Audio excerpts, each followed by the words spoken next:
Louvo a Deus por estar aqui nessa noite. Uma alegria muito grande poder rever sempre os irmãos dessa igreja. Como o pastor aqui já disse, tivemos um longo tempo, alguns anos, aprendendo ensinos que viraram cultos aqui, né, pastor? Pelas manhãs de sábado. Também tive alguns trabalhos que fizemos em Porto Feliz. O pastor esteve lá com a igreja. E é uma alegria muito grande poder vir aqui e rever alguns irmãos. É sempre uma alegria muito grande. Amém, irmãos? Amém.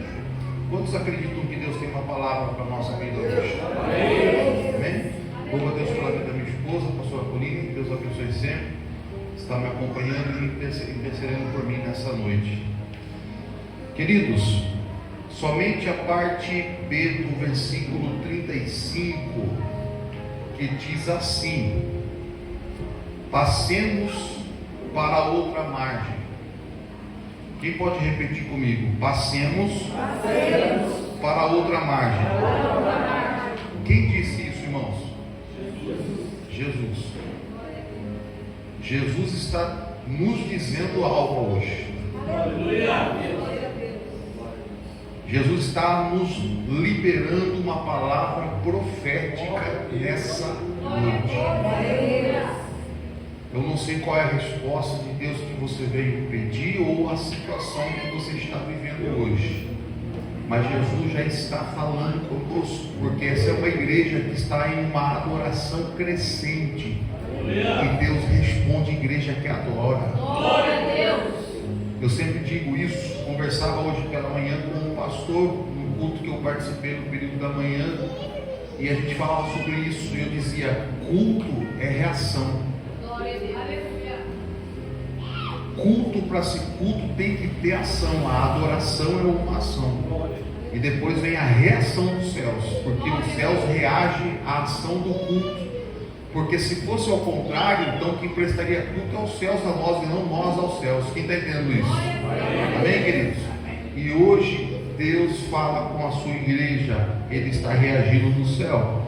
Repita comigo mais uma vez a parte B do versículo 35 do capítulo 4 do Evangelho segundo escreveu Marcos. Repita comigo: passemos para outra margem. Fala pelo menos para duas pessoas do seu lado assim: passe para outra margem.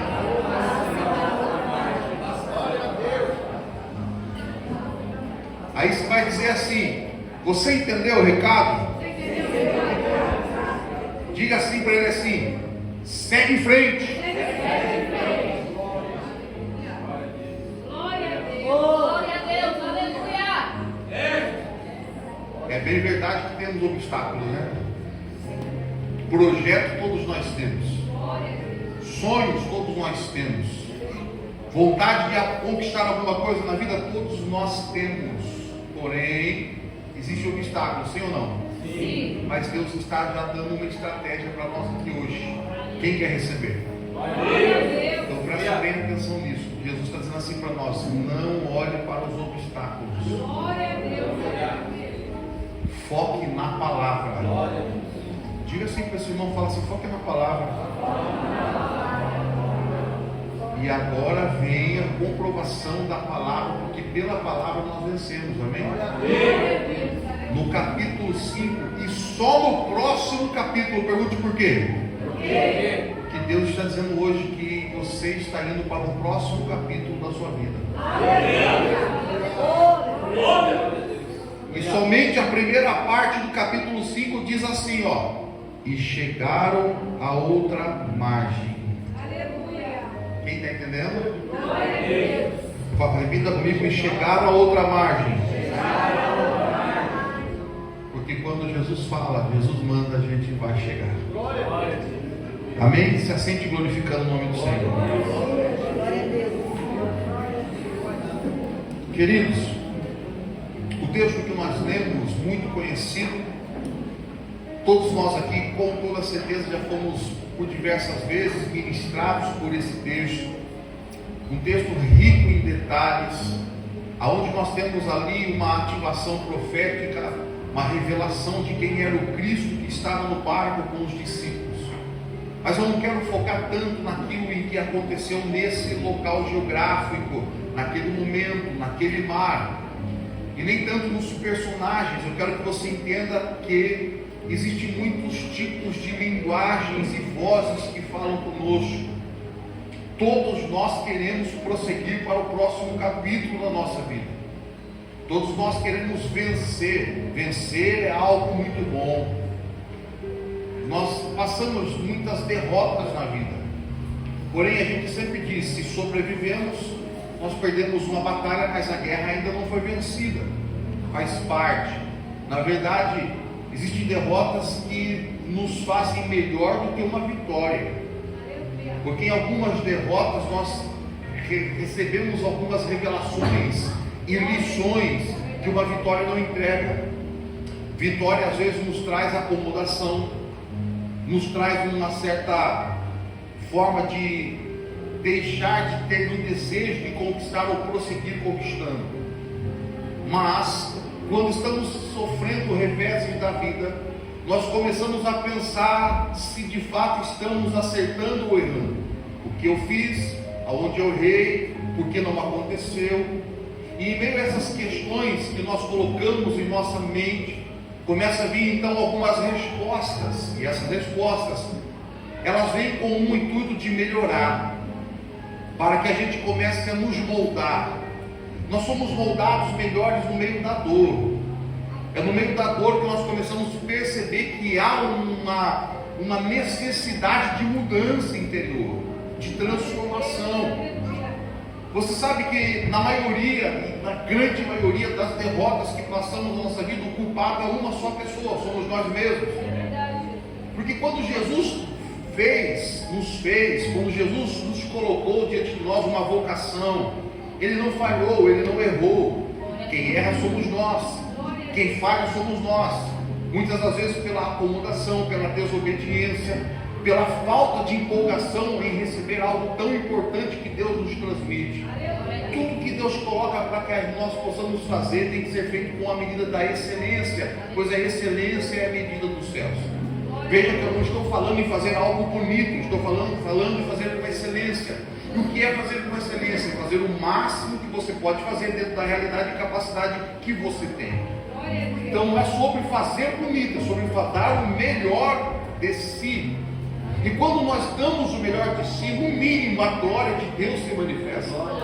Pode ser que a pessoa não goste, pode ser que alguém questione, pode ser que alguém não esteja de acordo, mas se é o melhor que você está fazendo, o céu se manifesta, a glória desce e nós entendemos que o céu está sendo responsivo, está recebendo a adoração que nós estamos dando a Ele.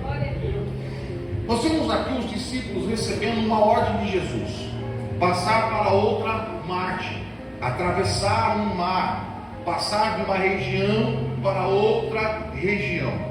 Parece simples, mas isso é sinal de progresso, isso é sinal de planejamento. Só vai de um lado a outro aquele que sabe para onde está indo. Só vai de um ponto a outro ponto aquele que está recebendo um direcionamento. Só vai de um ponto a outro ponto quem tem uma missão a cumprir. Quem está entendendo isso? Deus não está falando aqui hoje de algo missional, Ele está falando de algo pessoal. É aquilo que realmente você carrega na sua vida. Qual é a relevância do que você está fazendo? O que é que vocês têm feito na sua vida? Qual é a missão que você tem carregado interior dentro de você para com a sua família? É muito importante nós entendermos, porque culto de domingo é impossível não falar em família, em culto de domingo. Sim ou não? Sim. Essa é uma comunidade da família. Então nós sabemos que aqui nós temos um cerne. E o cerne é a família. Queridos, quantas batalhas e lutas nós passamos, batalhas travadas por conta da nossa família, sim ou não? Sim. E a ordem de Jesus para os discípulos foi clara: vocês vão continuar, vocês vão passar, passemos para outro lado, passemos para outra margem. E lá vai os discípulos, obediência. Jesus no barco, já era horário avançado, e Jesus adormece no meio daquele barco. Naquele momento, a palavra de Deus vai dizer que uma tempestade terrível se levanta, o barco estando no meio do mar, ventos fortíssimos começam a balançar o barco, uma chuva muito forte começa a despencar do céu. Imagine o cenário: uma tempestade, não era um navio sofisticado, não era um navio que havia botes, coletes salva-vidas, não, era um simples e humilde barco feito por mãos de homens que não tinham ajuda da tecnologia. O vento estava terrível. Eu não sei quanto tempo durou o ataque do vento e das águas, mas a palavra de Deus diz que o barco estava quase afundando. As águas já estavam entrando dentro do barco, e os discípulos já não davam conta de tirar aquela água que estava dentro do barco para fora. Então eles olham para Jesus, e Jesus estava fazendo o quê? Dormindo. Meu Deus, como questionar uma coisa dessa? Para você entender o que é isso, quantas vezes você está no meio de uma tempestade da sua vida e você fala assim: cadê Deus? Quantas lutas nós enfrentamos na nossa vida, não entendemos porque estamos passando por aquela luta, e aí questionamos e perguntamos: cadê Deus? Deus não fala comigo, Deus não está me respondendo, Deus não está usando o profeta, eu não estou vendo nenhum sinal da parte de Deus. Fica tranquilo, é que ainda tem espaço dentro do barco para entrar água dentro. Porque Deus só chega quando o limite começa a ser alcançado.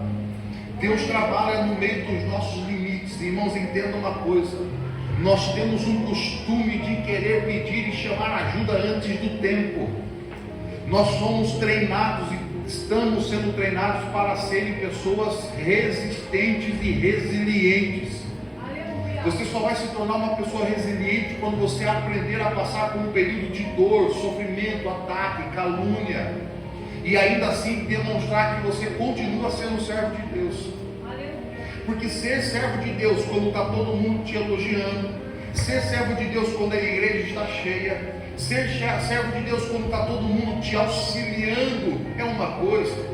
Outra coisa é você receber a notícia de que foi traído. Outra coisa é você receber a notícia de que alguém está te abandonando, falando mal de você pelas costas. Outra coisa é você chegar e ver que a pessoa que deveria estar do seu lado para te ajudar não está, foi embora. E aí como será a sua reação? Você vai permanecer sendo servo ou você vai demonstrar que não era servo? Quem está entendendo isso? É no momento da crise que os discípulos começam a discutir entre si. E eles começam a dizer assim: por que ele está dormindo? Ele não está preocupado conosco, não? Ele não pensa em nós, não? Irmãos, os discípulos estavam, segundo o texto, com muito medo. E com medo do quê? Medo daquilo que estava fora do barco. A tempestade, a chuva, aquilo que estava fora trouxe medo para os discípulos. E naquele momento eles vão acordar Jesus e vão perguntar para ele: não importa que pereçamos, Senhor? Como se ele não soubesse o que estava acontecendo. Não, alguém, somente uma pessoa entendeu aqui. Às vezes nós questionamos a Deus: cadê o Senhor? Como se ele não soubesse o que estamos passando. Às vezes nós falamos: Deus se calou, cadê o Senhor? Como se ele soubesse o que está acontecendo na nossa vida. Ele tem um tempo certo, e se ele está em silêncio, ele está esperando para observar qual é a nossa reação em meio à crise. Ele está nos olhando e nos avaliando o tempo todo, porque simplesmente o corpo dorme, o corpo físico de Jesus, natureza humana, estava cansada, abalada por um processo de canseira, enfado no corpo, porém a sua alma e o seu espírito é Deus. E como Deus, ele está vendo tudo, ouvindo tudo, observando tudo. Quem está entendendo isso?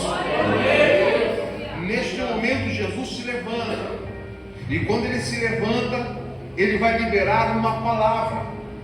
Mas ele não vai liberar uma palavra para os discípulos. Ele poderia liberar uma palavra para os discípulos, dizendo: acalmem-se, fiquem calmos, nós vamos passar do outro lado do barco na funda. Parece que vai afundar, mas não vai afundar. Ele poderia usar uma palavra profética, dizendo: vamos suportar que daqui 40 minutos a chuva passa, daqui a 1 hora a chuva passa, ou no máximo daqui 2 horas a chuva passa, a tempestade passa e a gente avança. Fiquem calmos. Mas Jesus não vai direcionar uma palavra aos discípulos. Ele vai olhar para o vento ele vai olhar para a tempestade, ele vai dizer: aquieta-te, vento, cala-te mar. Quem está entendendo isso? E sabe o que é mais assustador? É que naquele mesmo momento o vento se cala e o mar se aquieta. E aquele barco que estava quase virando começa a se acalmar. Quem está entendendo isso? E os discípulos assustados, e o medo